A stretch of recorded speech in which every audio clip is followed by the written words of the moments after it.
Depuis ce matin en radio, ce soir ou encore sur notre site internet et maintenant dans le JT, on vous parle école avec une opération spéciale Vivre avec mon école. Nous avons voulu, avec nos équipes, éclaircir un certain nombre de clichés qui tournent donc autour de l'éducation. Une enquête exclusive a été menée à cette occasion. On y apprend que 52% des personnes interrogées trouvent que la qualité de l'enseignement est plutôt bonne et seulement 46% que la qualité des écoles, elle, est plutôt bonne. Mais surtout, selon cette enquête, 2 Belges sur 3 pensent que le redoublement est indispensable. Et justement, on va en parler du redoublement. Le redoublement qui a ses adeptes, mais aussi ses farouches opposants. Redoubler plutôt que de repartir du bon pied serait au contraire synonyme de découragement et de démotivation. Dans ce reportage, nous ne sommes pas allés voir les élèves, mais leurs professeurs, ceux qui les évaluent, des professeurs qui en ont parfois assez de porter le chapeau. Nicolas Gillard. Depuis près de 150 ans, les murs de Saint-Boniface résonnent des cris des élèves. Les explosions de joie, synonymes de réussite, mais s'entendent aussi parfois les sanglots de l'échec. Pour évoquer le redoublement, justement, nous sommes allés à la rencontre de ceux qui l'appliquent, direction la salle des profs. 3 professeurs, 3 styles, 3 générations, 3 profils singuliers pour une même problématique. Peut-on vraiment se passer de redoublement ? On n'a pas d'alternative. Donnez-nous une alternative. C'est tout. Alors si l'alternative c'est on ne redouble pas sans autres sanctions, alors on envoie un message très clair, c'est des enfants, vous pouvez vous la couler 12. Les chiffres, les examens sont parlants, alors pour ça l'élève redouble, mais ce n'est pas notre leitmotiv. Je crois qu'il ne faut pas dramatiser la notion d'échec. Je pense qu'elle n'est pas... Bien sûr, c'est douloureux pour l'étudiant, mais en fait, ce n'est pas dramatique pour l'étudiant. C'est plus dramatique pour les finances de la communauté française.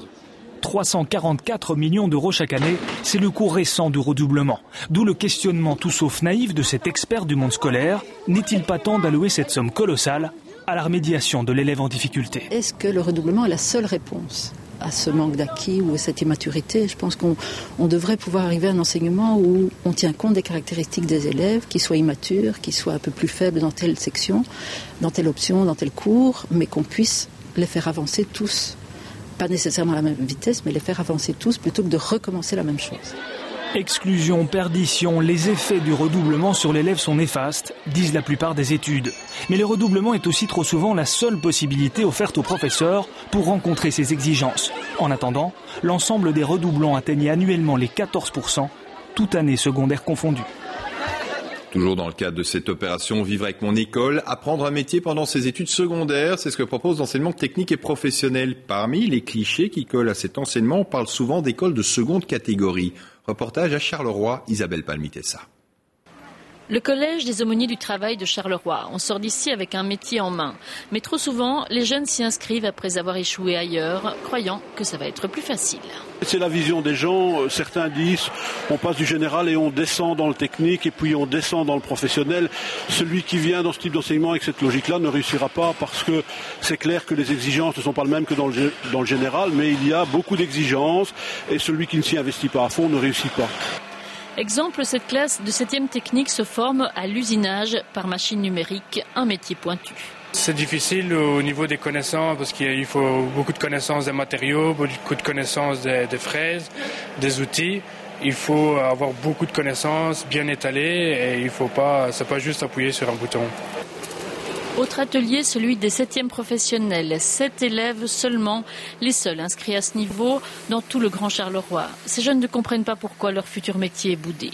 C'est vraiment grand, la soudure, il n'y a pas que tirer un cordon sur une tôle ou quoi.